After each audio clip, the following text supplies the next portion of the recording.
What's up, everybody? We are back with another episode of the 49ers Webs of No Huddle podcast on the Odyssey Network. We have Al Sacco, Brian Rennick. I am Zain and it is a victory podcast. You know, when you hear this voice, you know it's a victory podcast. And those are always the most fun. We always love when the team wins. I feel like there's more to talk about when they lose, to be honest. But wins are great too, right? Because there's plenty to talk about after this one.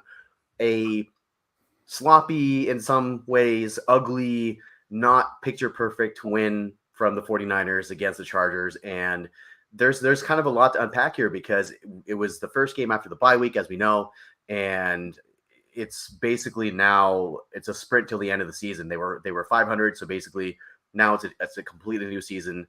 They needed this one with Seattle losing earlier in the day, and they got it. So guys, let's open it up. What do you think?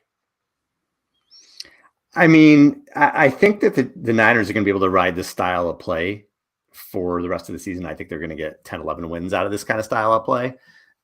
Do I think they're going to win a championship with this kind of style of play? Absolutely not. So, and this game kind of started out differently than I thought it would because the Chargers had not been playing well on offense. And we talked about it last show with Justin Herbert, how it's not his fault. Again, he was injured and he looked healthier to me this game.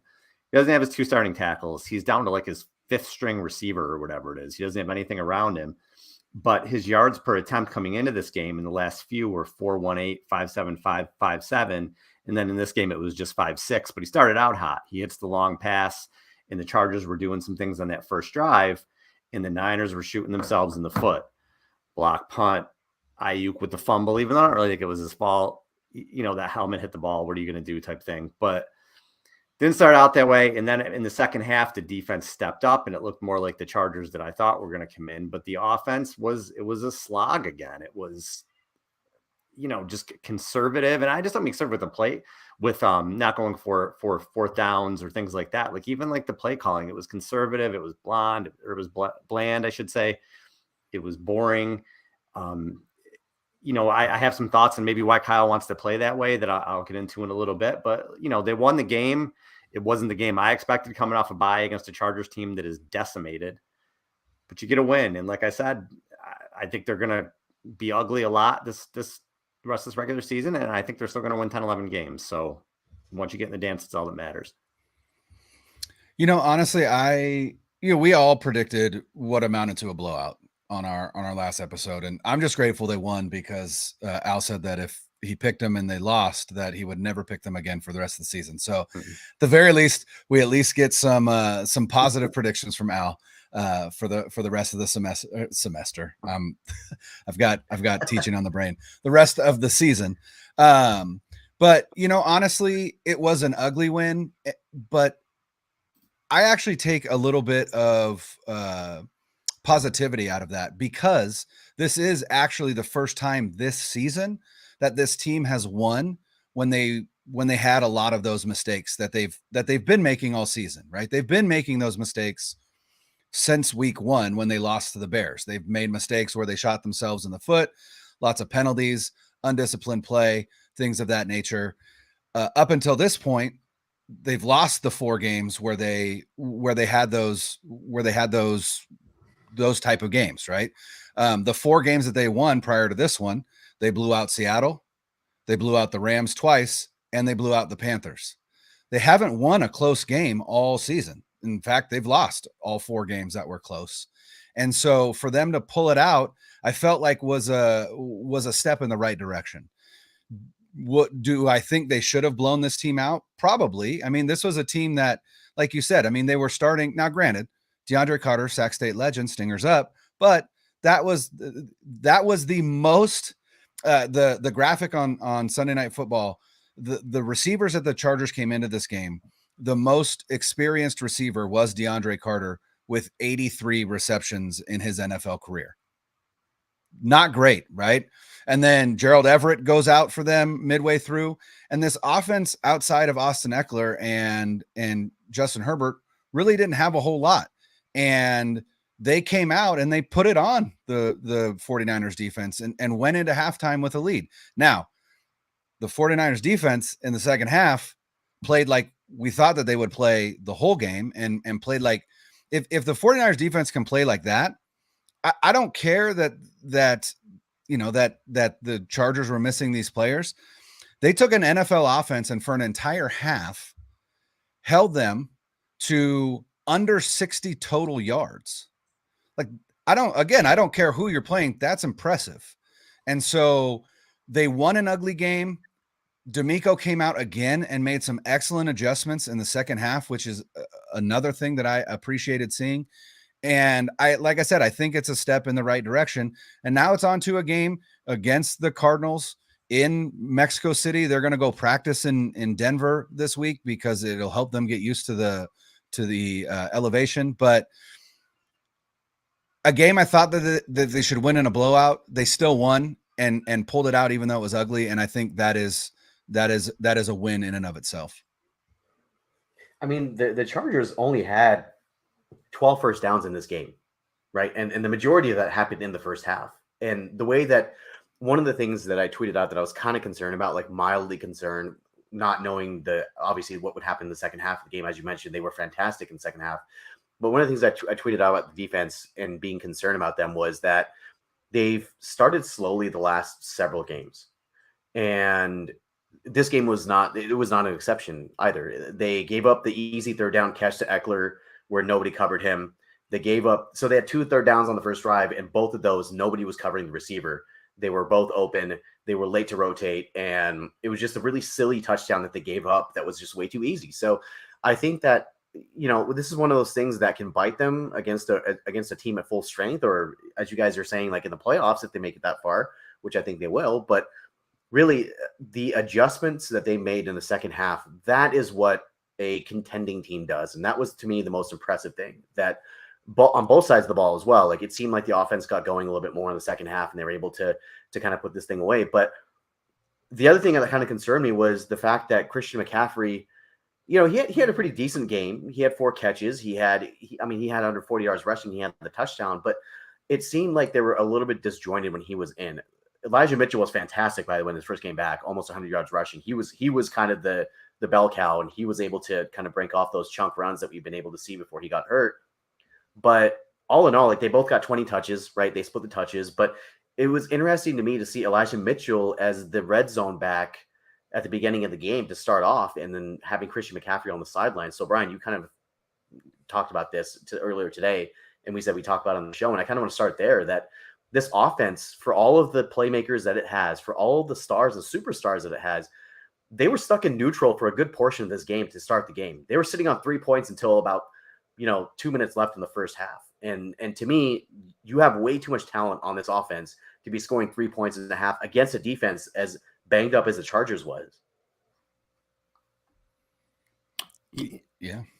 Go ahead. I was going to say, late in the third quarter, it was maybe a few minutes left in the third quarter, and the offense was still hadn't really gotten there yet. And Debo had 3 touches, and Kittle had 1, and it was just like it shouldn't be this complicated. It just really shouldn't. And I'm not sure what the thought process is. I'm not sure why they're not spreading the ball around. Maybe he did get a little McCaffrey happy for a while in that first half. It's kind of a new toy type thing for Kyle in between the 20s anyway, or whatever. But I don't know. It's frustrating because there is so much talent on this. And Eric Davis, former 49er, even tweeted like it shouldn't be this hard. I saw that going through the couple times I was kind of scrolling through stuff during the game. It is frustrating in that sense. And I want to get, like I said, I'll mention stuff about Kyle. We'll go with this running back thing. But I thought that Mitchell looked phenomenal. I thought he ran hard. I thought he ran fast. I thought he looked a hell of a lot better than McCaffrey running the ball, to be honest with you. And I was glad that they kind of went to him in the second half there and really rode him. 18 carries for 89 yards coming off. And we know if Eli Mitchell is healthy, he's a hell of a running back. And it didn't seem like the Chargers really had many answers for him when he was in there. But yeah, to me, it seemed like Kyle sort of wanted to win this game 22-16 or 19-16 or 13-10 or whatever it was, sort of the way he played. And I think it was because of the quarterback in this game. I thought Jimmy made a couple really good throws. I thought he made some clutch throws on third down, and the throw to Ray McCloud was phenomenal. Oh, how many times do you see the pocket break down and Jimmy kind of roll like that and chuck it down the side? You never see that. It was phenomenal. And that was the 8th player in 9 games with a 30-plus yard reception for the Niners. So that's a cool stat. But I just think you got your play. Look, other teams get their how many catches did Justin Jefferson have this week? How many catches does Stephon Diggs have this week? Does Devontae Adams catch? I don't want to hear like, well, they're covered. Like other great players get the ball. So you have Kittle. Maybe Kittle is on the back end of his career. I don't know. But you have Debo. You have Ayuk, who's a rising star. You have McCaffrey. You have Mitchell. It should not be this difficult. Yeah, it's it's interesting, and we've kind of tried to surmise some of why it has been difficult this season, and it sounds like, Al, you have some ideas.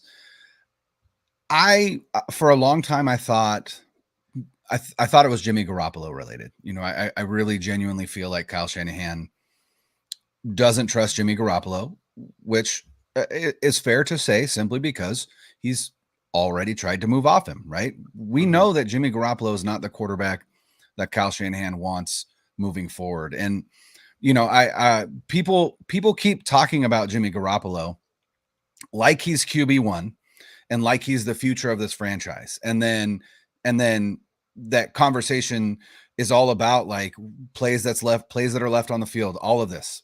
I understand that. We've got to stop framing the narrative like Jimmy Garoppolo is the quarterback of the future for this team. He's not. So, but he's the quarterback of an all-in team that has a chance to win the Super Bowl this year. But only because of only because of injury. So the narrative about like, God, Jimmy keeps leaving things on. It's like, we know this is who he is. Like this is who he is. Stop expecting something different. That's on you if you're expecting something different. What I notice is that Jimmy Garoppolo is playing some of the best football that he's played as a 49er. Let's be honest here, right? He had another game where he did not throw an interception or have a turnover. Yeah, or a turnover where he play. Was there a turnover where he play? Exactly. He even threw a pass out of the back of the end zone. He threw the ball away, which he never does. Which is growth, right? Hey, we've got some growth. And Year 9. Woo!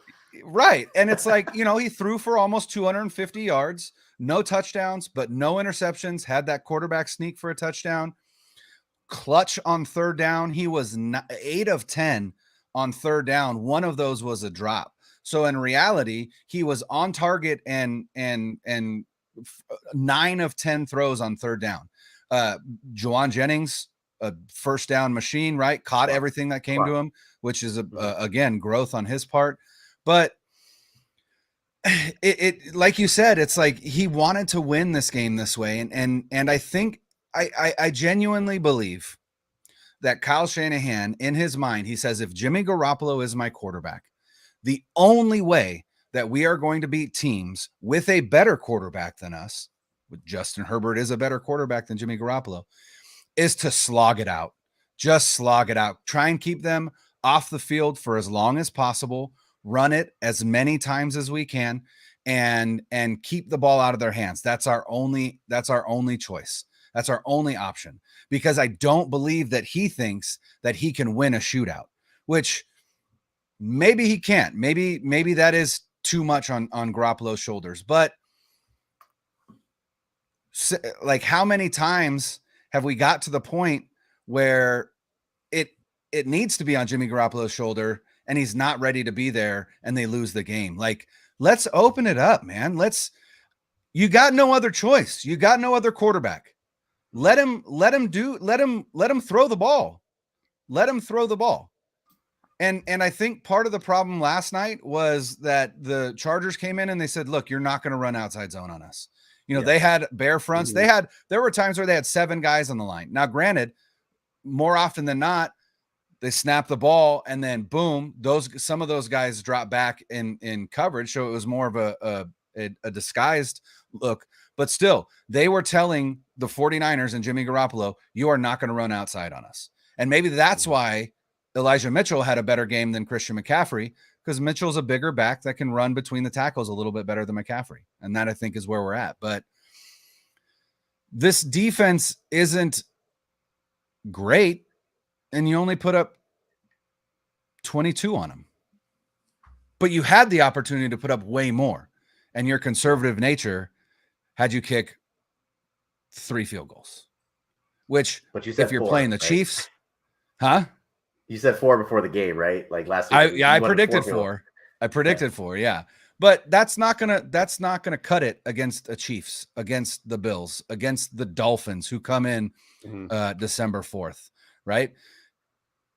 You gotta figure it out. You gotta do something different, because you're gonna get run out of your building on December 4th when your protege comes in and just lights up the scoreboard.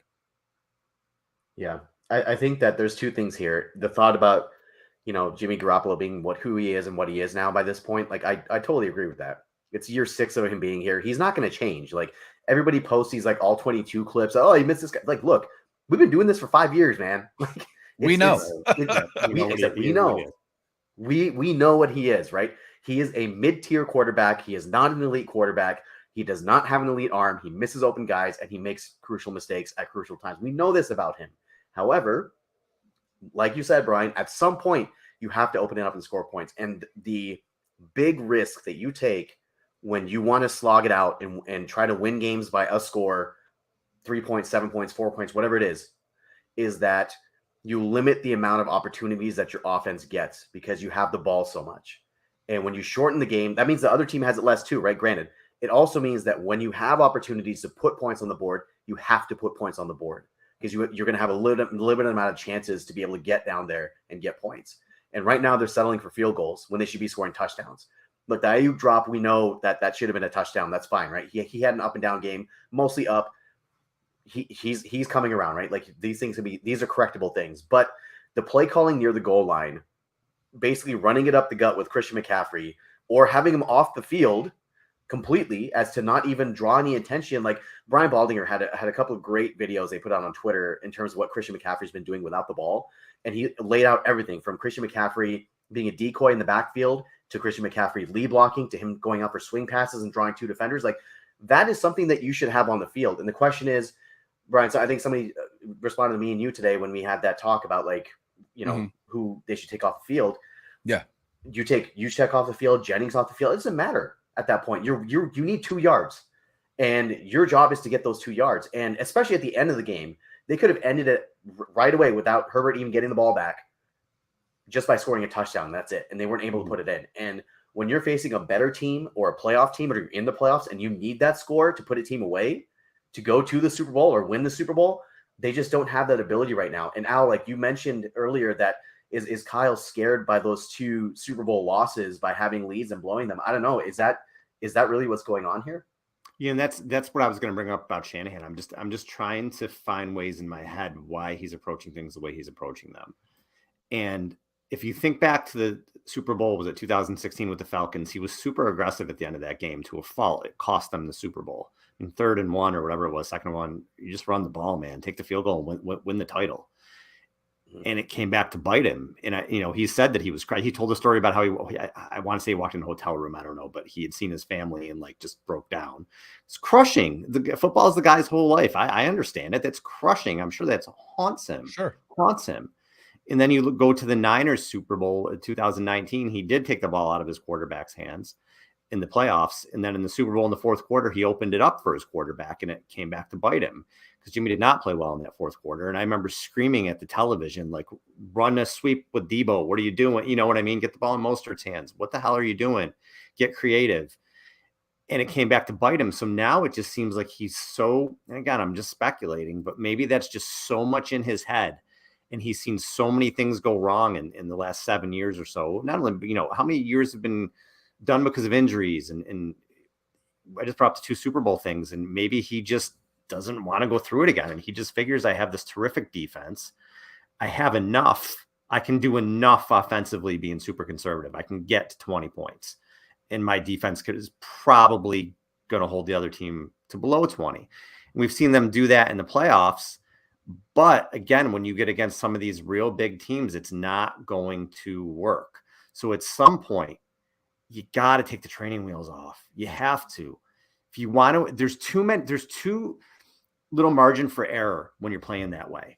So we saw it in the playoffs last year. And even in the Super Bowl, they couldn't break 20 points in the Super Bowl. They couldn't break 17 in the NFC Championship game last year.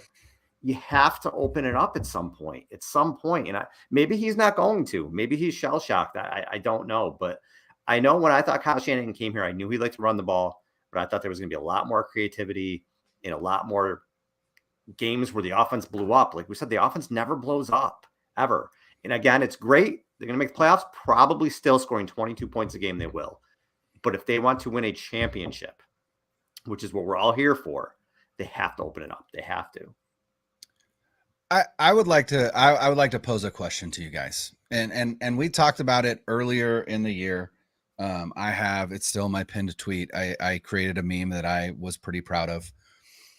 If we look at that Miami Dolphins offense versus the San Francisco 49ers offense, right? And we go player by player, right? The Dolphins' top two receivers are Tyreek Hill and Jalen Waddle. The 49ers' top two receivers are Deebo Samuel and Brandon Ayuk. The Dolphins have Mike Gesicki, who they don't really feature all that much. I don't think Mike McDaniel wants him on his team because he doesn't block. He's a glorified move tight end. That's really all he is. They've got Raheem Mostert and Jeff Wilson Jr. 49ers have Christian McCaffrey and Elijah Mitchell. And the Dolphins have Tua Tagovailoa, and the 49ers have Jimmy Garoppolo. Do you feel like the Dolphins have more talent on the offensive side of the ball than the 49ers do? I think the receiver position, yeah, but I think Tyreek Hill is an absolute game wrecker. He destroys games, just his speed and what he does to a defense, and Waddle too. So I definitely, for as much as Deebo can do with the ball in his hands, Deebo is not really an elite wide receiver, I wouldn't say. So he's elite with the ball in his hands, but he's not an elite, route runner, separation, things like that. So I give probably significantly to the Dolphins there. Tight end, I used to know a guy named George Kittle, so I would probably give it to the Niners there. In running backs, I mean, I don't want to say the Dolphins are using Niners casts off because they've been fantastic, but it's kind of what they're using. Right. And they've both been fantastic. I'm a huge Jeff Wilson fan, and I loved him running for $119 yesterday on Sunday. In quarterback, I mean, listen, Tua's got some great numbers, but if you watch those games, like Tyreek Hill is wide open and Tua's underthrowing the football, so he's not, but he's certainly put up numbers that Jimmy Garoppolo never has been able to. So that's a great question, Brian. And here's my point, right? The quarterback position, you could argue it's even or maybe a slight edge to Tua. But in terms of arm talent, I don't know that there's a difference between the two of them. And Mike McDaniel has no problem opening it up for his guy. No problem whatsoever. And I understand that Tyreek Hill is offensive player of the year caliber season right now. And Jalen Waddle, great as well. Speed. But Brandon Ayuk and Deebo Samuel are no slouches. Right? Brandon Ayuk just posted on ESPN, according to Next Gen Stats, Brandon Ayuk is currently the 7th ranked wide receiver in the NFL. Tyreek Hill is second to AJ Brown. And Waddle isn't on that list, which that's fine. Oh, really? Yeah. It's Brown, Tyreek Hill, Stephon Diggs, Justin Jefferson, Tyler Lockett, Chris Olave, Brandon Ayuk, Tyler Boyd, Jamar Chase, and then randomly, because they're calling them pass catchers, not just wide receivers. Number 10 is David Njoku, the tight end from Cleveland. So what I don't understand is there is creativity galore in South Beach, like putting up insane numbers, looking like arguably either the best or the second best offense in the NFL behind the Chiefs. And you've got the guy who is supposed to be the mastermind, right? Like Mike McDaniel is Kyle Shanahan's protege, but he's putting out an offense in Miami that puts Kyle's to shame. And there's just a disconnect there for me. And again, the question becomes, was a lot of what we attributed to Kyle Shanahan, should it have been attributed possibly to Mike McDaniel? I know that we can't answer that question, but it's there. It's hanging in the air. At least it is for me. And so this game on the 4th, which I will be at, I'm terrified. I'm terrified of that Dolphins game. Mhm. I'm terrified that team is going to come in and put up 40 on this defense like the Chiefs did, just because they've got that speed. They've got, they've I don't know, but it just feels like, again, there's too much talent on the offensive side of the ball to be scoring 22 points. Yeah. It just doesn't make sense to me. And I don't have an answer, but I like I said, I think the questions are there. Yeah. I think that, with what we see from Kyle and comparing that to what we see in Miami with Mike McDaniel, it's almost like what he's doing down there in Miami is like the Kyle Shanahan offense, if Kyle would bother opening it up, and with the addition of Tyreek Hill. Like Tyreek Hill, 100%. He's one of the best deep threats we've ever seen, right? Like he is that good. He is an absolute game changer in so many different ways, like Al said. And it's not just when you throw him the ball, he also attracts that coverage, right? There is nobody in the league right now that can cover Tyreek Hill one-on-one. It's just not going to happen, right? He's too fast. Maybe if you want to keep him underneath, like, okay, yeah, like you can limit him, but you're not going to stop Tyreek Hill from catching the ball. And the reason why is because Mike McDaniel will actually design specific plays for him, not just like, okay, well, he's a read on this play. It's going to be like, all right, Tyreek, if this play is going to Tyreek and you're going to get open because this is what's going to happen. I don't know if Kyle does that because none of his players are ever targeted that way. Like the ironic thing is we saw that last week or 2 weeks ago with Christian McCaffrey against the Rams before the bye. And he was basically a focal point of the offense. Jimmy was checking down him, throwing the swing passes, and there was a couple of ad-lib plays near the end zone, like the touchdown catch near the end zone. That was like an off-schedule play, but he was a focal point. And you rarely see players become a focal point in Kyle's offense. And I think that the idea of embarrassment of riches is kind of contributing to that because you're not going to see one guy dominate the stat sheet in terms of targets and touches. But when it comes down to it, you have to find mismatches and you have to exploit those. And the fact that George Kittle is getting targeted twice or three times in a game and has one catch for an elite tight end who's proven that he can, like, this is not like, oh, he's got potential to be really good. Like, this is not like, I don't want to say, it's not a knocking against Trey, but it's not a Trey Lance situation where like, we think he has great potential, but he just has to show it on the field. Like, this is an all-pro player that you are not getting the ball to, that you fail to get the ball to in any circumstance, in the red zone, in big moments. It's just like he's like an afterthought. And you can't continue to do that and expect to be successful. So, Brian, like the same fear that you have, like, look, this team got run out of their own building in 2020 with when Tyreek Hill was not on the Dolphins, right? That was the Brian Allen game, right? So that's the Brian Allen game. Gross. So yeah. I'm definitely afraid this game against the Dolphins is coming up in a couple of weeks. It seems a lot scarier now than it did before because the Niners just seem to be in an offensive funk. And I don't know if there are any quick answers. We thought that putting Christian McCaffrey in there would immediately be like, hitting the NOS button. But it's that week-to-week inconsistency from both the execution and play calling standpoint that just drives you nuts. And I don't know if there's a quick fix to it. Yeah, it's just been weird. It's been clunky. And they won the game. Yeah, again, I'm not looking for like, hey, we squeaked by the Chargers this week. I'm looking for this team. I keep saying it. I want to see them take the next step because they're that good. If I didn't think they were that good, you're like, oh, they won the game. All right, let's see what we could do for the rest of the year on the Cardinals. I think they're Super Bowl level talent in terms of their team. So when they're not doing that, it's frustrating to me. And we talk about the clunkiness of the offense. Kittle only has 41 targets this year. That's it. He's played 7 games, 41 targets. Debo has 60 targets and only 34 catches. That's not good. Yeah. That is not taking advantage of a player who's dynamic with the ball in his hands. They haven't been able to get the ball in his hands consistently. He barely touched the ball last night in a close game. It's not a game where you're up 30-10 and you're like, whatever. We didn't need him. They needed him. They needed him late. So that's the frustrating thing. Now, two people that I was trying to change this, I guess, some positives. Ayuk had a couple negative plays last night with the fumble, and then he ran a great route and he dropped the ball. Other than that, he played great. Other than those 2 reps, I thought he really, really played well. And now you're just seeing him again. He's in his 4th game in a row over 80 yards. He looks like a legitimate receiver. He looks like the best receiver on the team. He had a huge third down catch. He had a big catch towards the end of the game when Garoppolo was getting blitzed, and I think maybe Ayuk ran it down to the 1 or 2 or something like that. And Juwan Jennings, who's taken a lot of heat this year because of his drops. They don't win the game last night without Juwan Jennings. No. Those third down conversions. Huge. And again, Jennings isn't a guy that is going to have 8 catches and 120 yards, but he had 4 for 40 last night, and they're all big. So those two guys, to me, I thought really, really stepped up.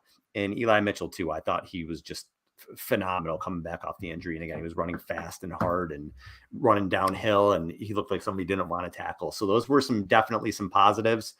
If some of those other big guys were pretty much invisible. McCaffrey didn't have a great game. McCaffrey's figuring it out still.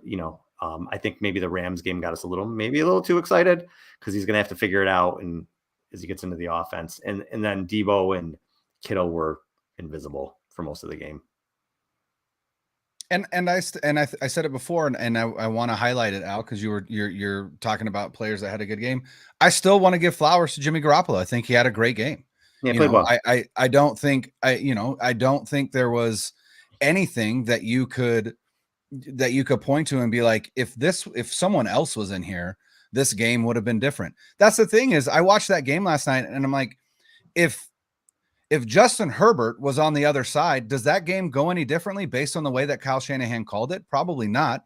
Does Kyle Shanahan call it differently? Maybe. And that's where you could say that's where it changes, but drop a quarterback into that offense in that exact scenario with that exact play calling. And I don't know that anyone would have played better or that there would have been more points scored. And so again, that's where, to me, it comes down to, is the play calling the way that it is? Because again, Kyle Shanahan is just afraid of the guy that he has under center. And I can't think of any other explanation. But I want to highlight that Jimmy Garoppolo played well last night. He did. And if you're trying to have any commentary or any narrative outside of that, then that is you trying to pigeonhole your own bias, your own anti-Jimmy bias into it. Listen, I was as vocal as could be that I wanted Trey Lance starting last year, right? And I feel like Justin Fields' progression this year validates that stance. It is what it is. I don't want Jimmy Garoppolo as my quarterback past this season, but I can still look at this game and look at the way that he's played so far this season and be like, look, Jimmy Garoppolo is playing some of the best football that he's played as a 49er.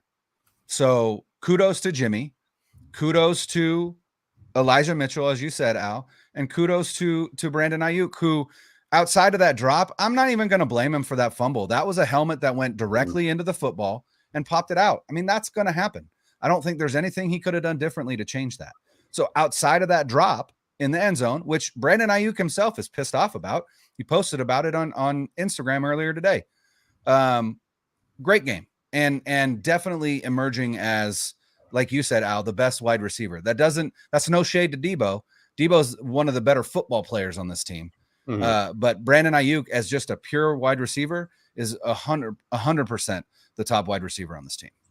And just to go off your Jim, what you said about Jimmy, sorry, Zane, I just want to throw this out there. Josh Dubo put the stat out. Jimmy Garoppolo on 3rd and 8 yards or more.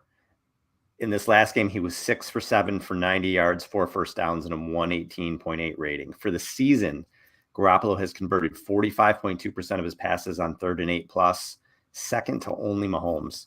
So listen, does he limit in some ways? Sure, but for Garoppolo, he's had a pretty decent year so far. He really has. Absolutely. It's his longest career streak without throwing an interception. He will not throw any in the next game. I don't want to jinx him or anything. He'll be fine. He'll extend that.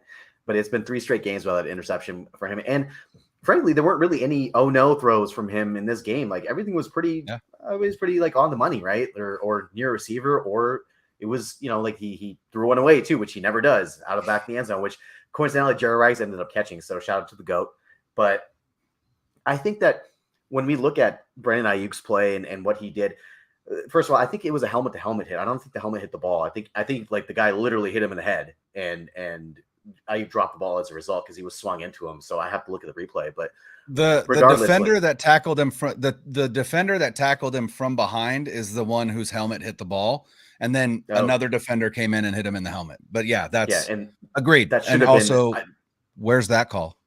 Exactly, that should have been a penalty. So I do want to get to the Herbert call and the Greenlaw ejection in a second, and this weird touchback conversation that we're having on the down punt with 2 minutes left. But do want to talk about Ayuk really quickly. So Ayuk, he's not only catching the ball and doing all the things that they want to do as a receiver, he's also blocking really well. Like every week we see cut-ups of him just flattening guys, just taking cornerbacks out of the screen. And that's what Kyle wanted from him when Ayuk was in the quote doghouse, right? He wants his receivers to be able to block. And that's what makes Juwan Jennings so valuable as well, because he's a tenacious blocker. So the receiving group, in terms of like do it all, like they're fantastic. But going back to the Tyreek Hill idea, that's, if you would have put Tyreek Hill on this team, that's really what they're missing, right? It's like a legitimate deep threat. So that's where we are on that. But guys, Dre Greenlaw's ejection. Justin Herbert, for those of you who were living in the cave, he was scrambling down the field. Jimmy Ward basically threw his body at him, changed the target essentially. Greenlaw was coming from the opposite direction, ended up hitting Herbert in the head. It was a flag on the play for targeting, and they ended up ejecting Dre Greenlaw. And there's been a lot of outrage about this on Twitter from non-49ers people. Tony Dungy actually just put out a tweet on this as well about how Dre Greenlaw should not have been ejected because you can't prove that there was intent to actually hit him in the head because the target changed. And to me, like, the rules are so inconsistent with things like that. Like Brandon Ayuk, literally the same thing happened to him earlier in the game, and it caused a fumble, and there was no call on that play. So either call it every time, because the quarterback becomes a runner then at that point, right? He's no longer a quarterback. Either call it consistently across the board or don't call it at all. And it's that inconsistency that we see every week with teams not related to the 49ers that is costing teams games. It's costing teams seasons in the playoffs. And it is absolutely maddening because they don't have any consistency when it comes to these calls. An absolute joke that Dre Greenlaw was ejected. And I don't think there's going to be a suspension. It doesn't warrant that. But I would be very shocked if he was suspended about that. Kyle commented on that today, said the same thing. Well, I think it was one of those things that looked bad, right? So I think sometimes when you see things and it looks bad, the officials feel like they need to react. But I mean, it was a penalty. It was helmet to helmet. They're trying to make the game safer. That's fine. But yeah, it's a kick. There was no intent there. Herbert's path of his body changed, and Greenlaw's going at him as fast as he can. He's a huge man. He can't twist in midair. And I think there was any intent there at all. So you penalize him, absolutely. But yeah, I thought to throw him out was ridiculous. Well, and that's what New York is for, right? Isn't that what New York is for? Wrong. Yeah, I mean, they went to New York, right? And even Troy, and I tweeted at him, Troy Vincent, who's in charge of officiating, basically came out and was like, yeah, he deserved to be ejected. And it's just like, what are you talking about? Like, you're just covering your ass now because your officials look like idiots, and they look like idiots all the time. How many times did that right tackle for the Chargers false start? I counted at least six. And how many times? How many times was he flagged? Zero. So like, miss me with and the other thing that's frustrating is what penalty is there for these officiating crews, right? Dre Greenlaw got ejected. The 49ers played a man down for the rest of the game. That was their punishment. What is the punishment for this crew? Are they going to be fined for a terrible call? No. Like, it just doesn't, it's maddening to me because there's no accountability for these officials at all. And it's irritating. It's just irritating. And it's unacceptable. If you look all around the league on Sunday, there were so many bad calls. We could spend another 40 minutes going over them. It's an epidemic in the league. It has been for a long time. I don't know how you fix it. I really don't. I don't know if the NFL cares. I don't know if they care, but they don't care because they are still making money hand over fist. Yeah, guys, and I think that go ahead. Go ahead, Zane. Go ahead. I think that really quickly to wrap this topic up. So Cynthia Freeland, who's fantastic, by the way. If you haven't heard the last show where she was on, please listen to that. She was awesome, and it was a great conversation. But she mentioned how the NFL wants their quarterbacks to stay safe because they want people to come and watch a Justin Herbert or a Tom Brady or Patrick Mahomes or Josh Allen. They don't want to see the backup quarterback. So they're trying to emphasize player safety as a result. And I just feel like they've gone off the deep end here. And anytime a quarterback has the ball, you can't breathe on them. You literally can't breathe on them. And it makes it so hard as a defender. And the Niners as a defensive team, that's where I see a difficulty, because the league doesn't want you to play defense. They want shootouts. They want a 52-48 game. They don't want teams to win 22-16 because it's bad for business for them. And that's, to me, like, it just sucks, because a team like the Niners, who's based off of defense, they have less of a shot at winning because the league just doesn't want you to win, because it's quote unquote boring football. Anyways, I'll go ahead.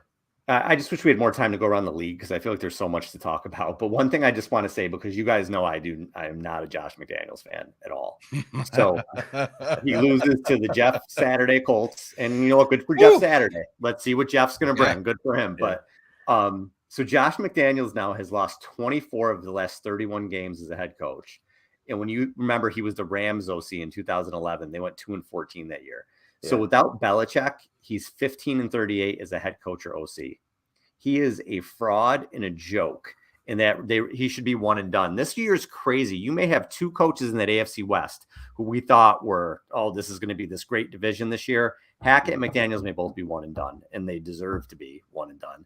Mark Davis came out and gave McDaniels a vote of confidence today. Ooh, did he do it? The dreaded vote of confidence? I don't think no, and it wasn't even like the dreaded vote of confidence. So I don't know. It's bad. Also, you got to think about it this way. Is Mark Davis willing to spend? I mean, how much is he still giving John Gruden? And now he has Josh McDaniels. He's going to fire him after a year, pay him all that money, and then bring another coach in.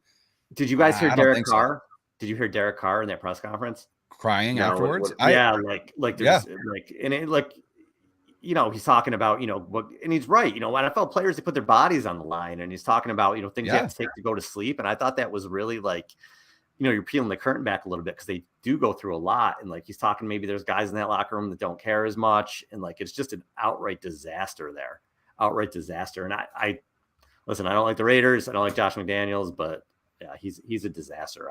You may see Andy Reid may be the only one that's standing after this year in that division. You know what? You might not be wrong. I genuinely believe if the Chargers don't win a playoff game, I think Brandon Staley's out. Or if they don't make the playoffs, I can almost guarantee he's out.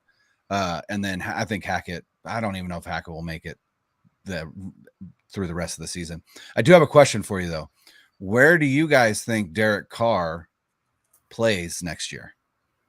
Colts. Don't all the QBs go to the Colts? Colts need to be a QB every year. Yeah. Where does Derek Carr play next year? Colts might be an option. I said that in jest, but maybe. Trying to think of teams. New Orleans would need a veteran quarterback, right? The Bucks, because Brady's going to come here, right? Oh my God. The Bucks are another spot if and when Brady isn't there. Yeah. What about the Patriots? What about the Patriots? I mean, Mac Jones sucks. Like, yeah, as we talked about last week. I don't know that they're sold on him. That's for sure. Yeah, but the quarterback play has been so shitty this year. Again, maybe you'll see another QB carousel in the offseason. I don't know, but yeah, he's not going to be there, I don't think. And I think he'll go somewhere. I think Derek Carr's, I don't think he's elite, but I think he's pretty good. He's had some good seasons, and I think in the right situation, he can be a quarterback of a playoff team for sure. Houston? Now is he going to go follow his brother? Yeah, Houston's just a disaster. They're probably just going to take one of the QBs in the draft, I would think. They just have to start over. Yeah. Does Tom Brady go to Vegas? I think it's possible.